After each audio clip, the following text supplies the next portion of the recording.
but it's spooky season. So Yeah. you should be ghosting people. You're allowed to ghost during Halloween. Yeah, the difference is how you ghost, right? You're thinking it's like you don't text somebody back, but actually what I think you should do is you Murder should someone? go on. No, not that. Not that. I think you should do something almost as bad, actually. You should go on to Tinder and you should swipe right, whatever, find yourself a honey, and then you just show up to her house to pick her up for the date. But instead of looking like you normally do, you just drape like a white sheet with eye holes cut out, and you're like, "Ooh, I'm here." You're getting ghosted, but in a different way. Yeah. And you're like, "See, I ghosted you." And then when you let me in, I'm going to murder you. No. Oh my God. Not that part. We're still not doing that. Still not doing the murder part. Okay. We're not doing the murder portion. If you insist. Just the ghosting. Jacob, you're hired to come to the U.S. to keep Shane out of jail. I don't know if you know our laws and regulations, but I'm pretty sure that I'm not even qualified to practice law yet in Canada. I certainly can't do it in the United States, and certainly not a murder trial. Well, Shane, I guess you're shit out of luck then. Yeah. Well, I know bird law. I've heard great things about American public defenders. I'm sure you'll be community legal service in Philadelphia is. They only have something like I think their caseloads are really small. 5,000 per month. They only have like 700 clients at a fucking given time. They're just like all they're trying to do is plead, like plead. Yeah, I mean, I had the privilege of doing some time in a legal clinic, and you're just like the limited resources, and it's just like, okay, who's more busy, us or the prosecution? It's like a waiting game, it's just like, let's see who ends up getting disadvantaged by having too many papers stacked on their desk, and then we see who has to blink first in the plea negotiations. All right, you guys ready to kick the show off? Let's do it. Y'all ready to do this? I'm going to start it out with saying, hey, Gator J is part of our show, by the way.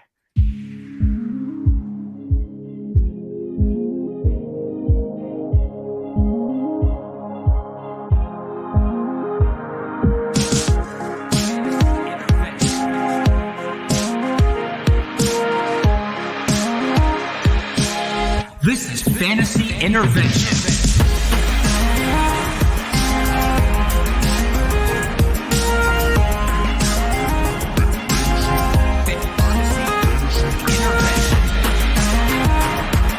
Now here to intervene with your fantasy life, Shane Manila, Jacob Sanderson, and Chase Vernon.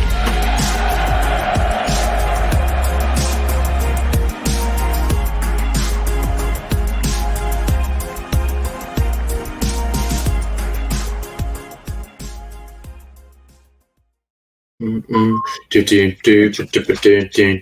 gotta drop the remix with Gator J. I can't even get the show rolling because y'all haven't still all the music. Oh man, remix. We are live. We are live, and the chat is popping, y'all. I see y'all in the chat. Big shout out to Fantasy Football Discussion, of course. Hey, hit them super chats. Jay, Jamie, Parag. What's up, guys? Welcome on into Fantasy Intervention. We have week 7 coming at you hard and heavy.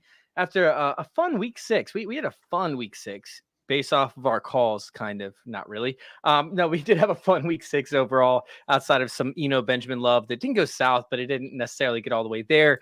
Some J.K. Dobbins love on my part, some Tony Pollard love on Shane's part, but outside of that, it was pretty good overall. Was there any surprises for you guys this past week? Was there anybody that you all want to give a huge shout out to because they either won your week or completely destroyed your week like J.K. Dobbins did to me? Well, first of all, you see Shane's girlfriend's, because I'm assuming it's multiple Facebook users in the chat already. So, and Shane, they want to see your pants, Shane. Your girlfriend wants to see your pants. Well, one my week was the referee who called Mike Williams out of bounds because I was sweating a 17-point lead in half PPR tight end premium against 3 of Everett, Judy, and Mike Williams coming into the night. And I thought that my chances to win were about 1%. And the ineptitude of that game, like the guy just wasn't past me. And then when Williams caught that one on the sideline, I thought I was dusted and they didn't challenge and they didn't review it. And so thank God Williams ends up catching that last pass from Herbert, and I was like, oh my God, that might have sunk me. I won by 0.08. So if you'd gotten one more yard, I would have been cooked. So thank you to the referees in that game for making sure I had it done. Dude, yeah, it was tough. Mike Boone was another one. I think Shane just kicked himself out on accident. Mike Boone was another one that lost people a lot of leagues. Russell Wilson, of course, was absolutely terrible. We're actually going to get onto that. Let's start out with that topic. Russell Wilson can't cook. Literally, he can't do anything. Is this a part of the offense? I'll bring Shane back in for this question since he kicked himself out. Is Russell Wilson's failure his own, or do we think it's part Nathaniel Hackett? Do we think it's offensive coordinator? Like, where do we think the blame lies for the Denver Broncos' ineptitude on offense? It's everywhere. I mean, it's the offensive scheme, which is part and parcel for the blamed on the head coach, and Russell's not good enough to overcome it. Some players are good enough to overcome bad coaching. Unfortunately, Russell's not that guy anymore. He never really was, but that's a different story. So part of it is just it's terrible coaching, and he's frankly not good enough to overcome it. I mean, was the coaching really that much better in Seattle with Apparently. the coordinators they've had? Apparently, Geno seems to be doing A-okay. That offense seems to be doing fine without Russ. Gator, where do you go with this one, man? Like, are you in the same boat as Shane over here? Do you think it's more to blame on Russell Wilson? Where are we sitting? No, I'm right there with Shane. I mean, just last week alone, 15 of 28 for 188 yards, 1 touchdown. 250 million or whatever he's getting, he's gonna be the scapegoat, or be the one that's gonna be allowed to keep playing. It's gonna be Nathaniel Hackett that's gonna take the axe on it. But yeah, I mean, you look back at last year and you want to sit there and Pete Carroll looks like a genius now. Getting rid of him and putting Geno in there. Of course, we'll see in a couple of weeks when because he keeps talking about how good Lockett is and he's nipping at Geno's heels and all. So, but yeah. I think it's going to end up being blamed on Hackett and the scheme more than anything else. And we'll see, a third coach for Russell Wilson in a year. And we'll, be able to determine right then and there that, that this is actually a Russell Wilson problem. It's not a coaching problem. Yeah. I mean, Nathaniel Hackett, ran the 28th best offense last year, and somehow he ended up with a head coaching job. It was kind of a head scratcher when it happened, but hey, it happened. So Jacob, is this something as to where Russell Wilson is just not spicy enough to run this offense? Could we see a different quarterback run it better? Are we hoping for an injury to Russell Wilson so that way we can see some efficiencies? Obviously, we don't want an injury to happen, but what are we hoping to happen with this offense? Well, I think people struggle with buy lows when it's not easily explainable. Like, people love to buy low on the guy who's injured. They love to buy low on the guy who was in a bad situation. Now we got a new situation. They love to buy low on the player, at least to some extent, the player who's like, this guy is scoring 5 fantasy points under expected every week. He's just not scoring touchdowns. It's really hard to just buy low on the guy who's just playing like shit. And I get that, but I text my buddy who was asking me my thoughts on Russell Wilson the other day, where I'm just going to keep buying, at least in Dynasty. I'm just going to continue buying probably until he's like out of the league, because for every step that my confidence in him goes down, the market is just going down even more. And I'm just going to stay like with a little bit more faith. He's had such an incredible career. I think that the likelihood that he just no longer can play football at age 33, I still think is pretty low. So I think when you look at Matt Ryan's first year in this type of offense, he was horrible. He won MVP the next year. Aaron Rodgers was terrible his first year in this offense. He won MVP the next year. Russ has been worse than those guys. But again, I don't know if it's going to happen this year. He might be horrible all year. It might be a 2023 thing. Maybe it's a never thing. But I'm probably just going to keep buying the dip on Russ for as long as it keeps dipping, to be honest. Yeah, the only thing is it's a little concerning, besides him just sucking all year, is how he's looked when he sucked. Like, just watching the game on whatever night that was, I already blocked it out of my memory. But there's the one play when he's trying to run to the outside, and he just does not have the speed to do that. Like, he can't create for himself anymore. Underthrowing, what was it, KJ Hamler on that deep route? Like, I mean, he got hit as he threw that. Yards. Yeah, okay, yeah, he did. But at the same time, I mean, the high point of your release should have at least gotten it there, and he barely did that. So I don't know. He made some good, like, I don't know. Physically, he still looks fine. Like he had a ton of zip on a throw on the run to Judy on the first drive, and then a touchdown to Dulcich. Like, I don't know. I haven't seen the physical. Like most of his issues is like these freeze frames of him just like not looking at open guys. But that's not physical. That's like mental or understanding the offense or whatever. I don't know what's going on, man. It's weird. It's really weird. But it's very different to me than like watching like Matt Ryan, and it's like, oh, like he can barely get the ball to the sideline anymore. I just wonder if we as a community, we're just so enamored by this offense, and we just hyped it up to be something that it just couldn't be in year one with a new coach, new quarterback and all. So I don't know if that's part of it as well. Spent too much time doing those commercials and telling people to ride. All right, let's move on to the week 7 buys. We have the Bills. My wife was Sierra. That's all I would do too. I'd just be like, ride. Shane, that's only just because you haven't had a date in 3 weeks. So we have the Bills, the Rams, the Vikings, and the Eagles on bye. These are 3 pretty massive teams in terms of fantasy implications. I mean, the Bills, obviously, with Stephon Diggs, Gabriel, Allen, even Singletary. We have the Rams, who have Higbee, actually, this year, surprisingly, Cooper Kupp. We have the Vikings with Justin Jefferson, a little bit of Adam Thielen in there, some Irv Smith Jr., Kirk Cousins to an extent, and then Dalvin Cook, Philadelphia Eagles. We have A.J. Brown, Devonta Smith, Dallas Goedert, Hurts, Sanders. I mean, this team's loaded. So there's a lot of people that need help on the waivers. Hopefully you ended up being able to pick up somebody who has some value there. But let's talk a little bit about some of these players we might want to pick up following the waivers. Somebody that might be on waivers available right now, maybe like a Khalil Shakur or Shaker, as Shane would say. Maybe an Allen Robinson might get right over the bye, and you want to. Okay, I can't even be serious about that. Maybe you have KJ Osborne. Do you think is there any player that hasn't been right that you might want to buy into in this off week that could come back and absolutely smash? McKenzie. Okay. I mean, he was great out of the slot last year. Had a couple little nagging injuries so far this year. I think he might be a little sneaky little pickup coming off the bye. But going to what you were saying, 23 fantasy relevant players between these 4 teams. Yeah, that's a lot, and that's just offense. That's not including if somebody's playing on an IDP side of things. So yeah, that's a big number for 4 teams. Here's a guy I'd want to pick up out of the bye week. Is on the same team. It's James Cook, or Shane calls him Jim Cook. So the Bills historically with Singletary over the last couple of years, it seems like they know that he can only handle almost so many snaps over the course of the year, and they really try to use him up in these big games. Chase and I talked about that on the DFS show last week, where we expected him to get a massive workload. They end up giving him near 90% of the snaps. Zach Moss is a healthy and active in that game.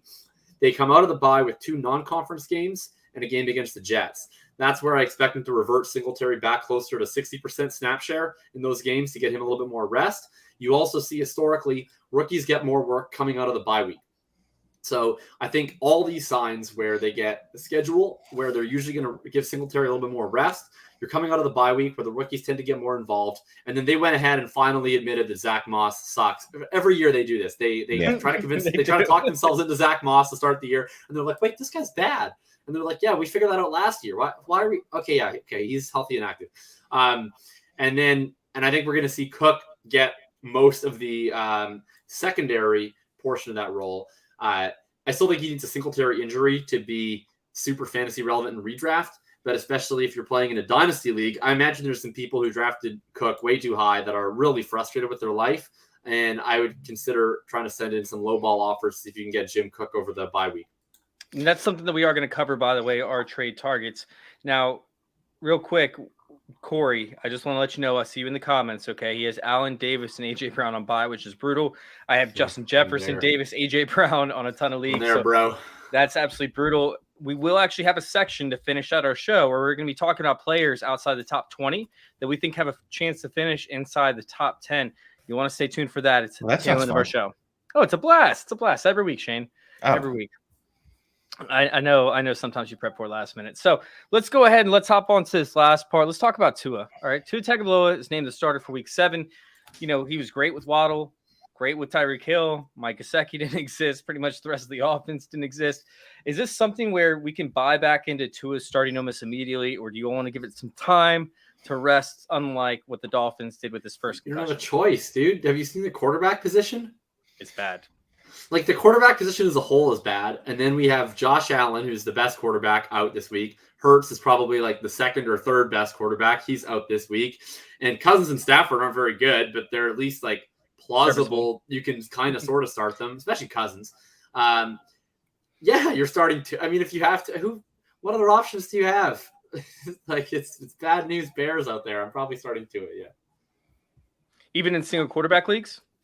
Yeah, I mean the quarterback position is ass, dude. Like with no Hurts and no Allen this week, Lance got hurt, Russ is cooked, Stafford's bad and on bye anyway. Cousins is on bye.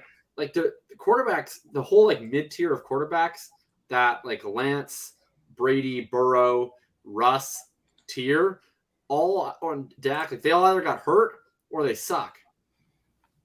Burrow is okay, I guess. It's like the middle class of America just disappeared. I don't know what happened. Yeah, so I mean we've got separation, right? It's Josh Allen, Pat Mahomes, Lamar Jackson, Jalen Hurts, and Jalen Hurts is worth more in like 4-point passing touchdown leagues. I'm sorry. I don't remember what the question was at this point. Are you starting Tua? Are we starting to? Yeah. Look, I don't know what world you live in where you got these fancy quarterbacks that are not out there. I mean, Tua's had one good game, right? Where he put up 50 points. Where he threw 7 touchdowns in the fourth quarter or whatever. But I don't know. What's your options? It's always what's as good as your options. Like if I have someone like I don't know, Trevor Lawrence, would I risk Trevor Lawrence over Tua? I don't think so. I mean, I'll just read you the top 12 off of ESPN. Lamar, Herbert, Mahomes, Burrow. Okay, that's all reasonable. Number 5 is Dak coming off of a hand injury. Okay. Then we have Geno Smith, who's Geno Smith. We have Kyler Murray, who's played like ass. We have Brady, who's not been very good. And then Tua is at 9. And after him, it's like Carr, Rodgers, Lawrence. We're into Matt Ryan by QB 13. Yeah, and Aaron Rodgers has been a QB2 all season. So it's you're playing Tua. The highest ranked eligible quarterback for our like name picking game this week is Jacoby Brissett. Like it's bad. Mm-hmm. All right. So before we actually dive into this next section of topics, let me go ahead and let y'all know that if you guys have questions for us, questions in the chat, if you guys have started sit questions, get them in there. We will be answering them throughout the show. Make sure you guys hit, of course, follow or subscribe over there on Facebook for our group fantasy football discussion. Not just the group, but the page as well. Fantasy football discussion. Once again, go check out the page so you guys can get alerts whenever we go live. And youtube.com. Once again, that's youtube.com/fantasy intervention. youtube.com/fantasy intervention. Head over there, hit subscribe, go follow us on the show, go bring in your questions. We got you covered. All right. So are we playing Dak Prescott this week, assuming that he starts? I mean, I think it's the same answer as the Tua, right? I mean, with the quarterback situation like it is, that you've got to. I mean, he's got weapons out there. I mean, if he can throw the ball 5 yards down the field, he can do better than most of these other quarterbacks. So I think again, it's the same answer as the Tua answer. Yeah, I guess I could say it more eloquently. Dak Prescott is the leader of America's team. And he's the leader of the forgotten middle class of America. Yes.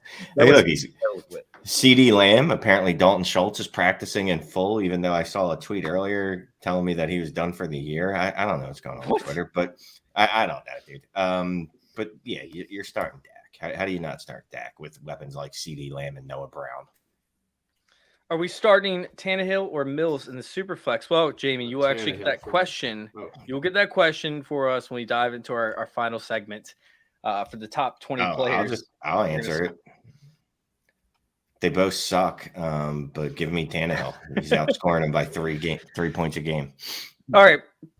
So Jacob brought up a really funny point earlier, which is like, hey, everybody's always trying to buy low when there's an obvious reason why a player's low, which means, guess what? They're really not low, people. Like, they're not. Like, everybody sees the same stuff, the same regurgitated type analysis where, hey, you're buying low because this player's injured and, you know, he's been injured and doesn't have a quarterback and needs a new situation. Now he has a new situation. It's kind of like it should be retired, right? Like this whole buy low type segment. However, there are certain players that you can buy low on that you can take shots with, right? And so I want to talk a little bit about like players that we're going to try and trade for in this next week or two. Before, if you get to a trade deadline that you have in your leagues, you don't have to worry about that, but also before they actually see a spike.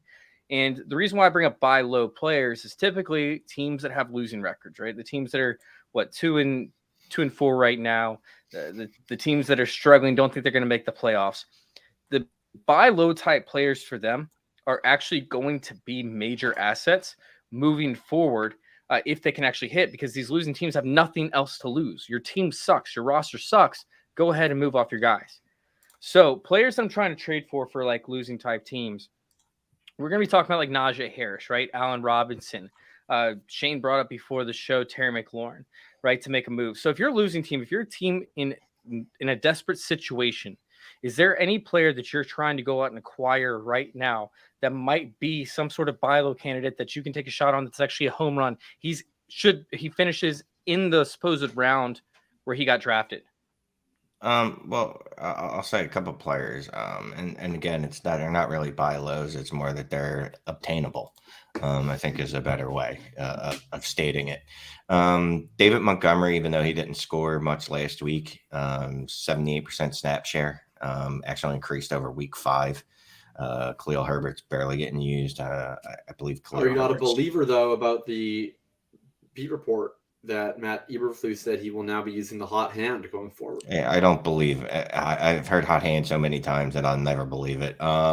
Josh Jacobs is another guy. And the reason he's obtainable is because people hate him for, I don't know why, but we just do. He's getting all the work. Yeah, Terry McLaurin, high. Yeah, Terry McLaurin's not a guy I'd be looking to target, just so we put that out there. Carson Wentz also doesn't look to target him. Although maybe Taylor Heineke will. I don't know. No, look, I was just looking at the splits, and I thought McLaurin had a better season than he did last year. He was wildly average and mediocre last year with Tyler, whatever his fucking name is, Heineke, and so I'm staying away from him. Gibson, go get Gibson because B-Rob looked pedestrian as fuck. You know what? Don't go get Gibson. That's so lame. He looked pedestrian as fuck, but Ron Rivera sucks as a coach. So but Ron Rivera did say, "Oh, we're gonna go coach speak." Ron Rivera was like, I need to make sure we get more Gibby in there." Well, they should be using him in the Curtis Samuel role, where he can thrive like Debo. I think that Antonio Gibson's an okay football player. He's not actually a very good running back, but he's big and fast and stuff. I think that running back. He's fine. He's fine. But my issue with Gibson is like the people that are talking themselves into, oh my God, like now he's going to reclaim the role. It's like, really? They drafted Brian Robinson. Then they groomed him to start. They implemented him as their starter immediately in the preseason without him even having to do anything in a game to earn it over their established veteran. Mm-hmm. Then someone shot him.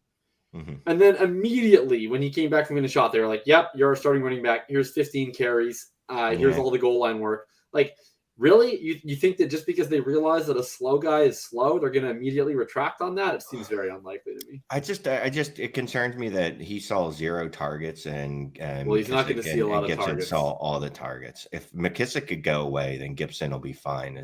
Even if he's just a pass catching back. Buddy, when the apocalypse hits, all that will be left are cockroaches and JD McKissick on 3rd and long. Well, Latavius Murray too. All right, so we do have a question here. Gitz over on YouTube is going to say, hey, if I tell you my team, can you tell me moves to make? We're going to go back to that. Gitz, we're going to try our best, but I'm at least going to let it marinate in the comments so that as our team sees it, we can kind of work through it. But I want to see players that are on a 3-3 team, right? A team that's struggling. They think they're competitive, but they need to make a move to grab one guy who can get them over the hump, maybe like a Chris Godwin type player. Is there anybody that's still doing okay, but is showing potential? He's seeing targets. It's not resulted in production quite yet, but he's very close to hitting. He hasn't hit yet, so he's still obtainable. Give me Joe Mixon. Joe Mixon's getting a ton of targets and a ton of work, or a ton of snaps, a ton of volume. He's not converting it. Now, I know that it might be partly because the offensive line is not good there. But I tend to think when you get a ton of goal line carries and when you get a ton of targets that eventually the dam's going to break. So I'll go with Joseph Mixon. I think I already used this guy like 2 weeks ago, but he's still getting 1 million targets, and they're still not doing anything with them. But Deontay Johnson, I believe, is the wide receiver 14 in expected fantasy points per game. He is still he has yet to score 15 points in a game this year in PPR, despite averaging basically 15 fantasy points per game in expected fantasy points. He has 5 full fantasy points under expected this year, based on a mix of not getting his feet down in bounds and a couple drops and all this stuff. So Deontay Johnson, he's still running a zillion targets. It has to happen, but I can guarantee you his managers are frustrated because I'm extremely frustrated. So I think that he's certainly obtainable. All right, Cater J, do you have anybody? Yeah, well, Shane took my guy because I was actually going to throw Mixon in there. But Was he on the show sheet? No. It wasn't written down. And even if it was, you wouldn't have read it. So it's okay. Well, that is why he asked, is it on the show sheet? Right. He's like, oh, damn, I got to go back and look at that again. DJ Moore. I don't know if I can give up on him yet. I mean, he's still there. He's still, somewhat of a wide receiver too, especially for a rebuild kind of a, if he flashes 1 or 2 games, then you can flip him again, whatever. But I mean, I can't even, Sleeper's not messing with me, so I can't see what his targets are or whatnot. There we go. Not as high as you would want them. They're not as high as I thought they were, but I mean, he's still getting, 7, 8, 10 targets a game on the average there. So It's a pretty big difference between 7 and 10, bro. No, there's actually not, because it's the Carolina Panthers. So the difference between 7 targets and 10 targets for DJ Moore is still like 1 catch for -2 yards. So it's what did he? that big of a difference. He had 150% of the air yards last week, but had -2 ADOT. Yeah, something ridiculous like that. I can't with the Panthers. Like how Christian McCaffrey is still churning out RB1 performances every week. God bless that man. It is a show of strength, of courage, of valor. It is unbelievable how that man is producing anything of fantasy value within that offense. All right, so let's talk about some of these winning teams, right? The winning teams that want to make sure the lead that can actually, I guess, afford to buy into some of these guys because they're undefeated, right? Or maybe they're 5-1. They can afford to maybe buy into an injured player like a Marquise Brown.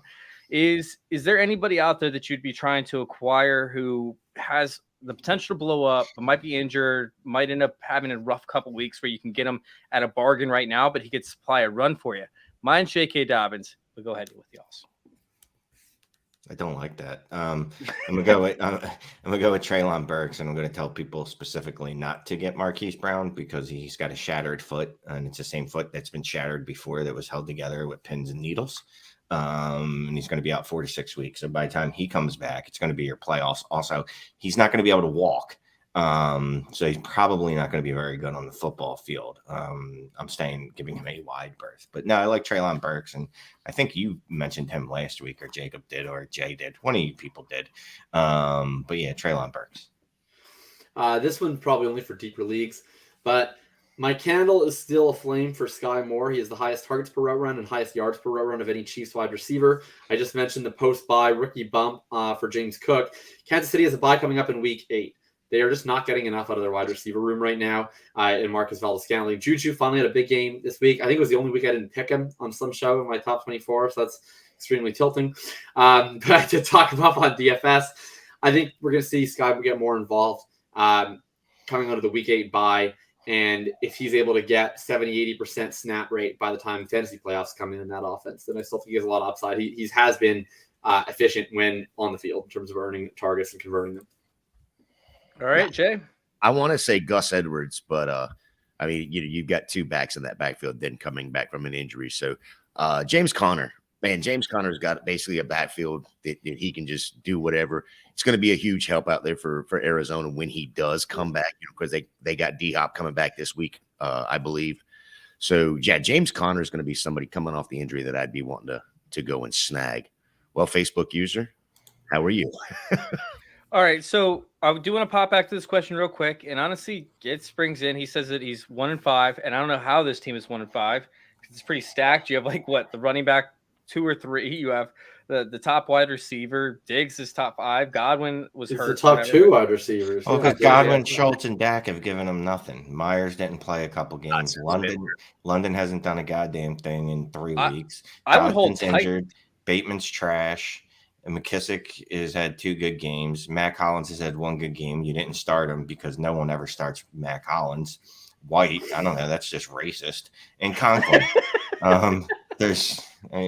Conklin filled in for Schultz, right? So he's had half a good roster every week. So I can easily see why he's 1 and 5. Would you make a move on this roster? What's Honestly, the question I love here? It. This is just like what's the question? He wants us to tell him how to make this team 1 better. and 5. So like, how can he actually make this team better? Can he make a trade to improve the team? Honestly, I love the team. Well, he probably needs to make a trade because his 2 best players are on a bye this week, and he's 1 and 5, and he can't go to 1 and 6. So that's a little bit unfortunate. So this may be one of the few cases where you actually do have to move Cup or Diggs on their bye week, which it sucks to do normally. But if there's a team with like Devontae Adams that's top of the charts, it depends what your opponent has, but you probably can't go to 1 and 6. So that might be where you have to look, or if you can make a deal for another wide receiver that you think is a decent buy low. But depends on how many you have to start. Like if you only have to start 2 wide receivers, you can get through with Godwin and Myers, and then Saquon Walker. Maybe put London in the flex. Bateman's going to play this week. Yeah, probably. If you make a move, if you downgrade from Diggs or Cup, if you downgrade from either one, I would make sure you acquire that too. I mean, Schultz and Conklin are fine, but I mean, I would try to grab a backup running back. Stop it. Schultz is the worst. He hasn't been able to play. So, no, I would try to grab a running back, to be honest, some depth at running back, because, I mean, McKissick, you can't use him at all now. White, you never know when that's actually going to work. So, I mean, I would try to grab some back-end RB2 to throw in with the wide receiver, just to make sure that you have a startable option from week to week. Yeah, he's saying it's 3 wide receiver league, so.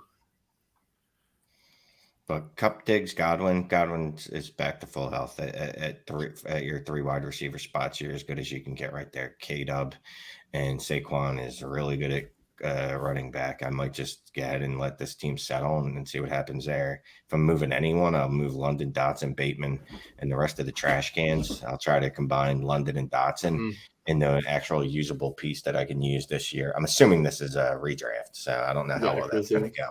Yeah. All right, we have thoughts on this trade. I traded Gabe Davis, Ramondre Stevenson, and Kyle Pitts for Mark Andrews. I already have 2 good running backs and wide receivers. My quarterback is Lamar. Do you think I won the trade moving Gabe Davis, Stevenson, and Kyle Pitts from Mark Andrews? Assuming this is a redraft trade. Yes. If it's a dynasty trade, I hate it. If it's a redraft trade, then I love it, because you're anytime in redraft, to me, that you can consolidate into an elite into a position and use non-elites to do it, then I think you're more likely than not going to be happy with the result. Apparently Dobbins has been liking tweets about him being traded. I see in the comments. Yeah, this is a redraft trade. You're fine.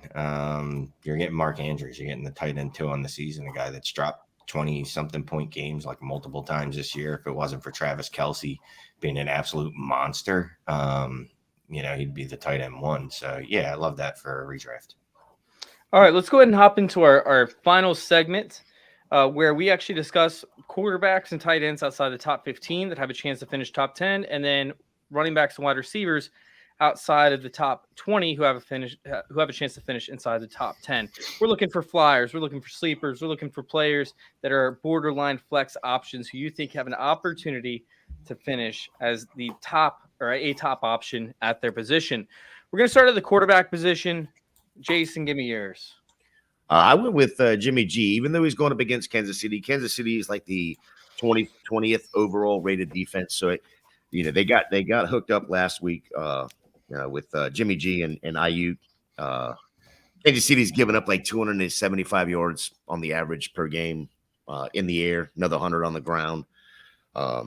Just last week alone, he went 29 of 41 for just under 300 yards in it, versus Atlanta, which Atlanta's front 4 seems to be pretty good. So we'll see how they stack up against Kansas City. I think coming off that emotional win too with against Buffalo, I think, or the emotional loss rather against Buffalo.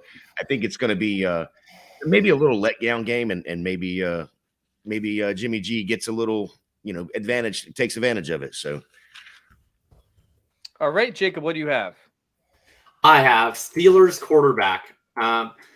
It sounds like it's going to be Kenny Pickett. Tomlin said that he would. I need to consult the rule book. I've been told specifically in the book. past that we cannot use generic position. There's no rule book. We have to pick a person. There's no rule book. I'll take Steelers quarterback. That's his name. That's his birth certificate. First name Steelers. Towards the end of the season, we allowed it. Towards the end of the season last year, we allowed it. Mike Tomlin said that Kenny Pickett will start if active. And while it seems, I think this is a good test case to find out if we're ever going to have a concussion protocol person play the next week anymore, because Tomlin already came out and said he'll be practicing in full to start the week. And so I think essentially if he can't play this week, then we should just take it as fact that every player who is part of concussion protocol is just going to miss the next week from now on, which that already might be the case. I would rather it be Pickett because Mitch Trubisky's Mitch Trubisky. But either way, they do have weapons. Freiermuth is likely coming back this week. They also have Deontay, Claypool, Pickens, of course. I don't know if anyone would call Najee Harris a weapon, but he's a guy that exists on a football field. And the Dolphins' defense has not been stopping anybody. They also lost Chase's favorite player for the year, Nick Needham. The Dolphins didn't need him after all. And so we'll see who's coming up behind Mr. Not going to work here anymore. Yeah, work would imply you get paid to be here, Shane. I'll take Steelers quarterback. All right, I'm going to go ahead and hop on with Davis Mills up against the Raiders. I think that Davis Mills, who has had startable weeks, especially as of late, has a chance up against the Raiders, who should be running up the score against him. We've seen, 2 weeks ago? 2 weeks ago, we had Russell Wilson, we talked about, was complete trash, throw multiple touchdowns, had a rushing touchdown as well, put up, almost 30 fantasy points. I mean, Davis Mills has to give you something here. And like you guys talked about earlier in the show, this quarterback this quarterback selection has been absolute trash. I mean, it's been absolutely terrible from start to finish throughout this entire year. Did you guys see that tweet about how fantasy points are down like 22% from last year? Yeah. So I saw that. Well, there's a lack of touchdown scoring, which is pretty much a big part of it. The touchdown scoring is down like significantly. So sorry, I didn't have anything else better to add. I like it. I think that Davis Mills can put it together this week. I think that we're going to start to see an increase in scoring. We're going to see a regression to the means in fantasy points. I think it starts this week. We have some advantageous matchups for some of these lesser options. But yes, Davis Mills can do it this week. Yeah. So to answer Jamie's question from earlier, Chase did have a chance to get Tannehill or Mills there, and he chose Mills. I guess he's starting Mills over Tannehill. So I am. All right, Shane, who do you got? I'm trying to figure this out. So this math is, sometimes I get confused by simple things. But first, I'm going to go with Justin Fields. Fields. He seems like a quarterback who will do well against the Patriots. Well, here's the thing. So here's the thing. Well, the Patriots are overrated. Can I take under 0 Scott Fishbowl points on Justin Fields? Here's the thing. Ooh. Justin Fields is dropping back to pass more often, right? And I wasn't the one that noticed that. Some other podcast. So good for the Patriots defense. Well, the issue is when he drops back to pass more often, he ends up running more. And that's where he gains his fantasy points. And over the past since week 3, he bottomed out with 4.9 fantasy points. Jumped to 10.2, then 17, then to 18.4 last week. So, I mean, he is on the upswing, and it's because he's passing the ball more often, which means he runs for his life more often, which is basically the only mode for survival and fantasy production in that offense. Also, it's not a great streaming week. I actually am stressed now because I have one of my high stakes leagues. We have Jalen Hurts as our only quarterback, who of course I'm by this week. And I was going back and forth with my co-manager on whether we were going to try and pick up Tannehill or Fields or Davis Mills. And we settled on Tannehill. So we're betting against Shane and Chase here. But the idea of starting Fields with real money against the New England Patriots causes me just an unimaginable level of anxiety. Oh, no. I don't. Look, I wouldn't do this if I had other options. All right, so let's go ahead and let's hop on to running back before we do. I was offered Pitts and Jeff Wilson Jr. for Goddard and Garrett Wilson. Should he take that trade? I think it's really dependent on how you're looking at wide receiver and how you're looking at running back. But I'd probably not take it. No, I'm leaning Goddard and Wilson because at least they're putting fantasy points up right now. Pitts ain't putting fantasy points up for hardly anything. Jeff Wilson Jr. is completely game dependent, obviously. Well, I don't think much of Wilson or either any of the Wilsons in like a normal redraft league. I don't think make a major impact for you either way. If they do, then I guess they go that. To me, it's kind of Pitts or Goddard. Maybe Corey Davis. I struggle with it. I mean, I'd still rather have Pitts just based on the ceiling of what he's able to do target wise. It's just that they don't pass the ball. But yeah, redraft. I'm taking Goddard and Wilson. Jeff Wilson fumbled again last week. Had minimal usage. Elijah Mitchell's about to come back and ether him and everyone else in that backfield until he gets injured again. But hopefully that'll be a few weeks. Garrett Wilson, I believe, at some point might see actual volume and not just high target share. That would be fun. Maybe the Jets will have to throw the ball at some point, since they did waste a first-round pick on Zach Wilson. You would think they'd trust him enough or as much as Joe Flacco and let him pass maybe as much. So I'll go with Goddard, just the one, and Wilson. All right. Saquon is a must start for me, but for my RB2, flex pick two between Swift, Kenneth Walker, and Dameon Pierce have PPR. I love DeAndre Swift. I always do, but I'm not confident that DeAndre Swift will see a full workload. Pierce has been great up against the Raiders. I think he's going to, get his, and I love Kenneth Walker with a passion moving forward. So I'm actually going to fade Swift until I see what his snap count is. No, I'm not fading Swift. Get out of here. I don't care. His snap count's not going to be what's the word I'm looking for? Oh, but you got Dameon Pierce and Ken Walker. Oof. Yeah, that's what I think I'm going to fade. I think you would never hear me say fade Swift. You try and trade a running back. I mean, you're in a good spot here. Yeah, after Swift actually has a blow up week, trade him because he's made of paper mache. Stop. He's not. You're being mean. I'd still start Swift because he's the one that's getting work in all situations, but I don't think you can go wrong over Kenneth Walker. Yeah, Kenneth Walker's just getting carries. Okay. All right. I mean, Kenneth Walker got a touchdown in the fourth quarter, which I appreciate because I played him in like all my DFS lineups. But if he gets stopped with a 1, he has like a pretty pedestrian game. Yeah, and if I was born with a vagina, I'd be a woman, but that's not what happened. Yeah, I just think Swift has a much higher. I don't know if you can say that. Swift has a much higher floor to me that doesn't require a touchdown. He does. Like if you're going to sit someone, it's probably going to be Walker because he doesn't get used in the receiving game as opposed to Dameon Pierce and DeAndre. Well, I'd start Walker over Pierce.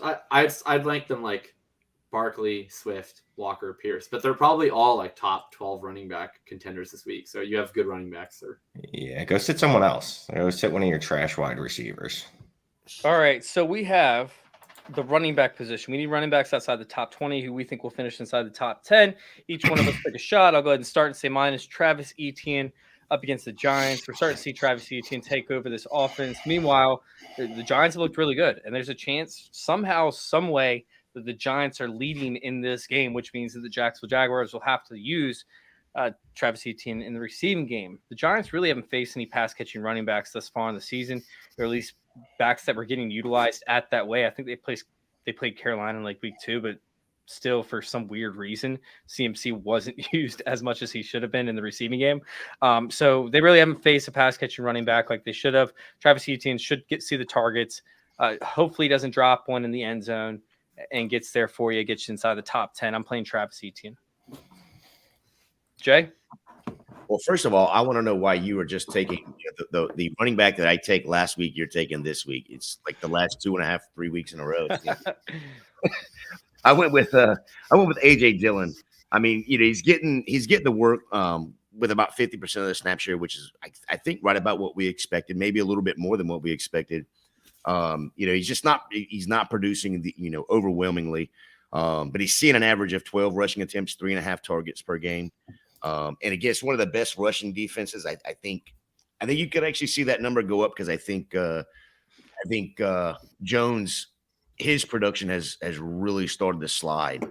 2 weeks ago, he was at a 70% snap share, and then they just dropped it all the way down to like a 40% snap share this past week.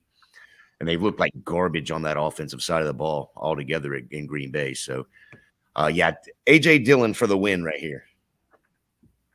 All right. Jacob, who you got? I'm going back to the well. I mean, I think the process was great last week. He played 90% of the snaps. Just didn't find the end zone. But I'll roll Benjamin again. I understand Connor's a game time decision. He hasn't practiced this week. He didn't practice last week. I mean, this could look really dumb by the time you're hearing this, but I think he's on the doubtful side of questionable when a player doesn't practice the entire week. So I'm trusting that it's going to be Eno season for one more week. The Saints defense, I don't know. People still think that they're good, but I think we're on the cusp of realizing that they actually suck. They have not been good this year in any facet. And Eno's role was terrific last week. He had a couple of nice runs called back by holding penalty as well. I think he gets in the end zone this week. Hopefully the Cardinals offense can't get any worse. And so hopefully, regardless, maybe they'll check down to Eno a little bit in the receiving game. Excited to see what he can do this week. I can't believe any of us picked a Thursday night football player as bad as Thursday night's been. Golly, he might. That's fun. He just needs to catch like 6 passes when in like the comeback drive when they're down 10-3 in the fourth quarter. I don't want to do any of this. I'm going to go. How you retain listeners? I'm going to go to Kenyon Drake. Kenyon Drake. That's. Yeah, we're going way Screw down. Kenyon Drake. I hate him with every bone in my body. Okay. 2019 so call. much. They want their running back back. J.K. Dobbins is apparently having issues with tightness in his quads, whatever, because his knee Yeah, he came out the run before freaking Kenyon Drake ran for a touchdown. I was pissed. There was a wide open hole. It wasn't even relatively close, and it was a freaking run to the end zone. I am not saying Kenyon Drake is good. I'm saying that J.K. Dobbins is we all injured.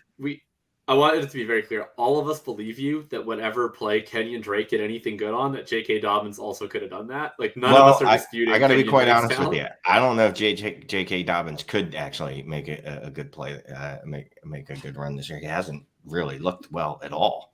So I'm going to go with Drake just because I think Dobbins is injured. Someone put in the chat earlier, J.K. Dobbins is out here liking tweets about him getting traded. Like, he's just a mopey bitch. Like, come back and earn your fucking job. Like, I'm tired of these kids coming back and being like, oh, I didn't get my job. I want to get traded. Fuck you. It is a lot. Like, come on, man. So anyway, I'm going to go with Kenyon Drake. Mostly I'm mad at J.K. Dobbins because he's making me pick fucking Kenyon Drake under any circumstances. All right, let's go ahead and answer. I think I saw a question in here. Here, let's go ahead and hop on to the next section. The wide receivers wide receivers outside the top 20 have a chance to finish inside the top 10. I'm going with Allen Lazard up against Washington. I think it's going to be a smash play. So if you're thinking about not playing him this week, Washington is terrible up against outside receivers. They're going to be concerned about the run game. They're going to bring their safeties up in terms of Cam Curl, especially after Robert Tonyan had a good game, because that's what Washington does. They react instead of being proactive. So we're going to see a lot of one-on-one coverages from Allen Lazard, and this 6'5" dude is going to be towering over top of William Jackson, towering over top of Kendall Fuller. He's going to get his this week. I'm going Allen Lazard. Well, I'm doing the same thing, basically. I'm taking Romeo Doubs. Doubs and Lazard have pretty much matched each other in terms of target share. Allen Lazard has been the more efficient player the last couple of weeks. But overall, these guys have had pretty much similar roles. Washington defense sucks. And I think that either of the two main receivers there in Green Bay are strong picks this week. All right. Jay, what you got?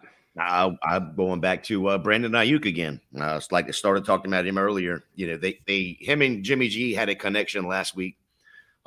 Just under 100 yards, 83 yards, I think it was, 2 touchdowns. For the year, he's 25 of 38, 320 yards, 3 touchdowns. Last week alone, he was 8 of 11, 83 yards, 2 touchdowns. So I'm hoping, not just for this segment's sake, but for my fantasy football share's sake, that it's going to be Ayuk season now. Talked about it all, for most of last year. Going into year 3, it's time for the breakout year. You have Debo out there. You got Kittle. Everybody's, thinking possibly with Trey Lance being there, it wasn't going to be that big of a wide receiver, down the field or whatnot.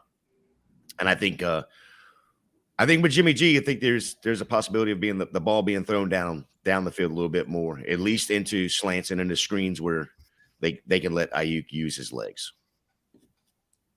All right, Shane, who do you got? As usual, I hate all the options that are presented to me. They're all terrible. I hate all of you for making me go last. Yes, we make you go last. You don't have to go last. All you have to do is check the show sheet and put in your answers on the show sheet beforehand.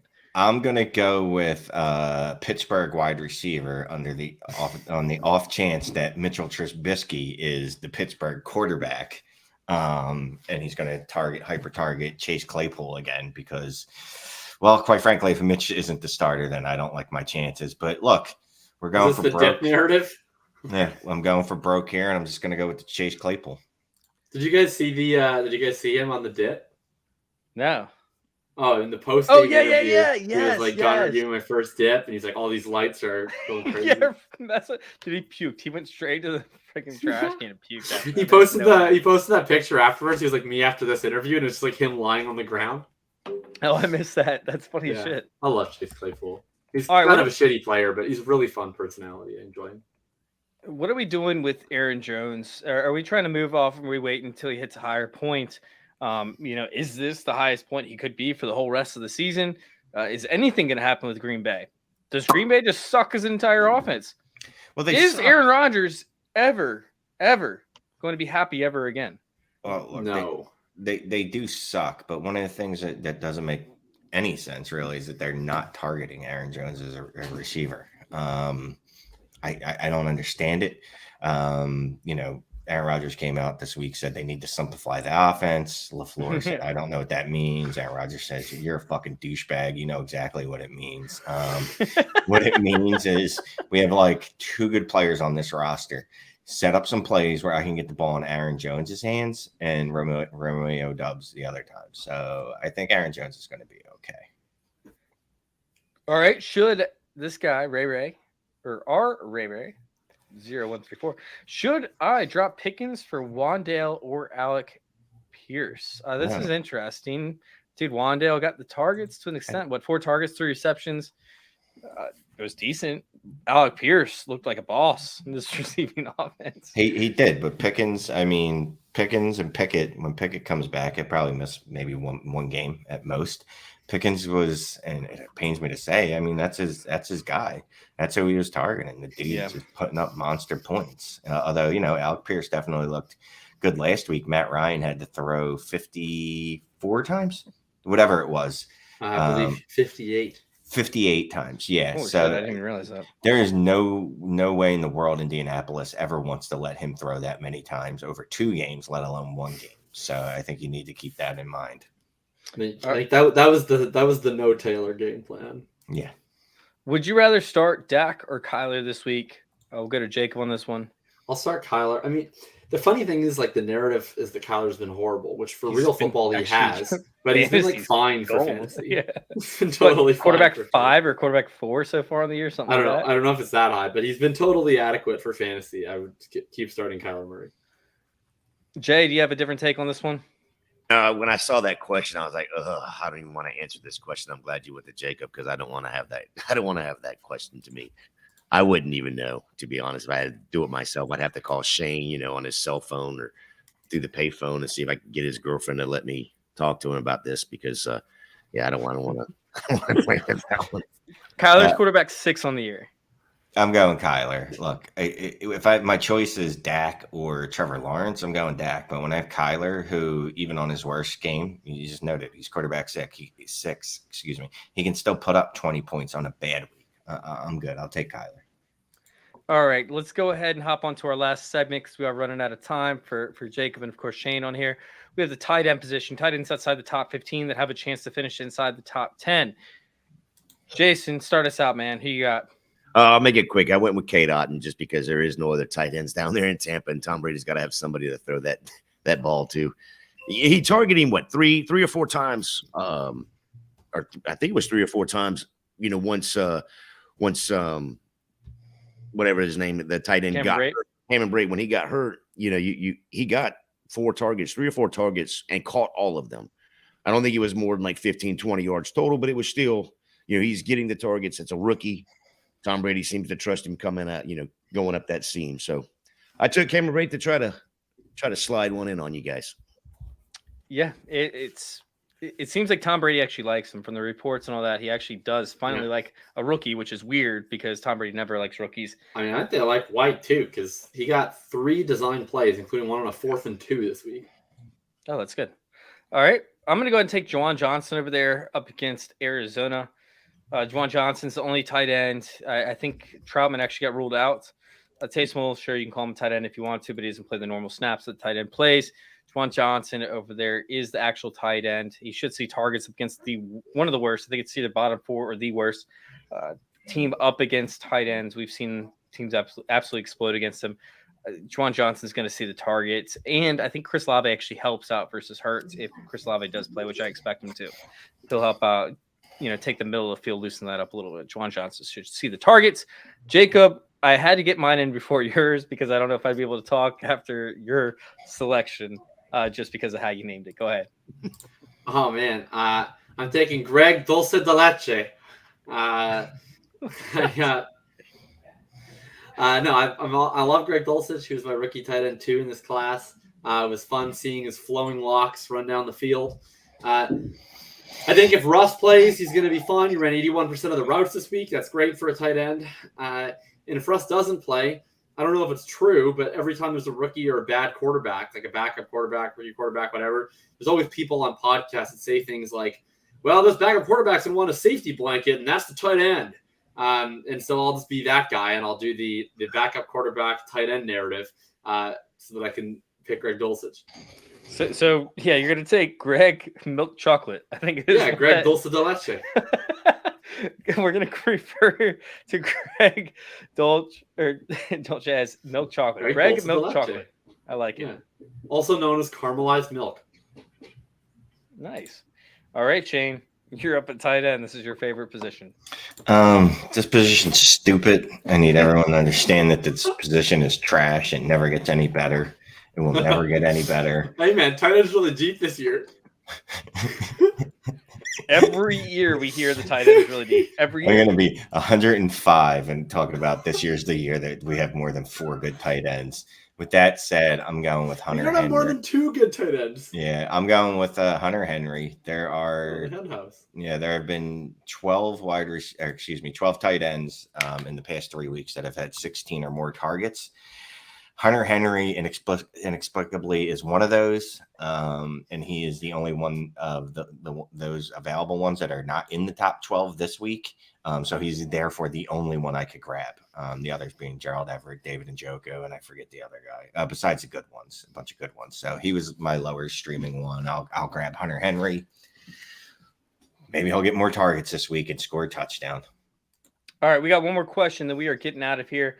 This guy or girl has Allen on a bye week. Would you guys start Carr versus Houston, Jones versus Jacksonville, Mariota versus Cincy?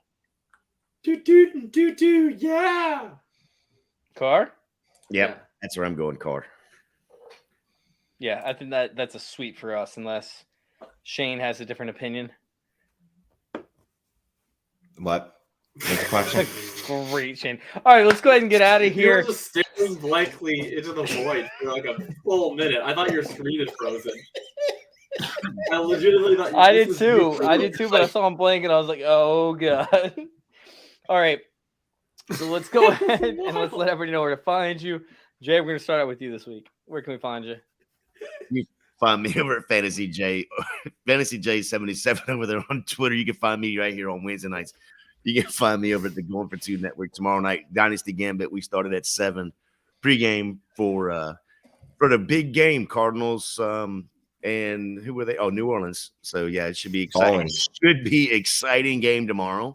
It's Thursday night football. So I mean, the Thursday night football games, man, they go from the freaking Broncos and the beat to shit Colts. Then we have to suffer through the Commanders and the Bears, and now we have the Cardinals. I mean, is there a less watchable team this year than the welcome back, D-Hop. Maybe we might get a couple wide receivers, catches. So it's possible. Oh It's my god. embarrassing. It's embarrassing So for the bad. NFL. Roger Goodell is on the phone just pissed off every single week. Like, what the hell What's are you guys doing? How do you the think next week? Amazon feels? Huh? What's week 8 Thursday night I think it's football? bad. I think it's bad for like the next 3 out of Oh 4 no, weeks, if I remember Thursday. We have a correctly. good one next week. Ravens at Bucks. Okay, what's the 2 after that? Week 9. Oh, let's see. Okay, so week 9 is. I mean, it's one of the teams is good. Week 9 is Eagles at Texans, so it'll be fun to watch the Eagles beat them 42 to Fucking nothing. rampaged them. So Shane will enjoy that game. And then week 10 is the darkest timeline. It's the Falcons and the Panthers. Okay, yeah, it was the next 3 out of 4 matchups were terrible if you include this week. The next 3 out of 4 are like abysmal. All right, let's let everybody know where to find you, Jay. What you got? I just did it. He Okay, did you that. did. Sorry about that. Jacob, where can we find you? Find me on Twitter at FF_RTDB. You can find me in the Bulletproof Discord. You can find me on the Full Tilt Dynasty podcast. You can find me on the Sweat and Bullets Dynasty podcast. And you can find me on the Big Tilt with Chase on Friday. Woo! All right. You want to know where I'm recording from this time? No, I'm afraid to know. No, it'll be fine. I'll be in Toronto, but I'll be in a perfectly secure area to record from. Oh God! All right, and then Deer in the Headlights. What you got? My name is @Shane is the worst on the Twitters. You can find me at Dynasty Trades HQ podcast, Dynasty Trades in 5 on the YouTubes. Go ahead and sub that. Trying to hit 4,000 subs. And of course, Dynasty Trades HQ patron. Go become one, and we can talk even more all the freaking time. It'd be great. Is that all the shows I do? Yeah, and I write for Fantasy Data. And I did contribute to DLF this month, thankfully. Oh, look at that. Did a mannequin chill, broke out the whole mannequin chill with my dude Scott Connor this month. We did it last week and finally did an episode after sabbatical. Oh my gosh. I'm going to go listen to that. That's exciting. All right, and y'all can find all my stuff over there on Twitter at @FF_intervention. And of course, go check us out over there this Friday, 6 o'clock, the Big Tilt over there on Roto Underworld Radio and on youtube.com/Roto Underworld. Listen, we appreciate you guys for tuning in.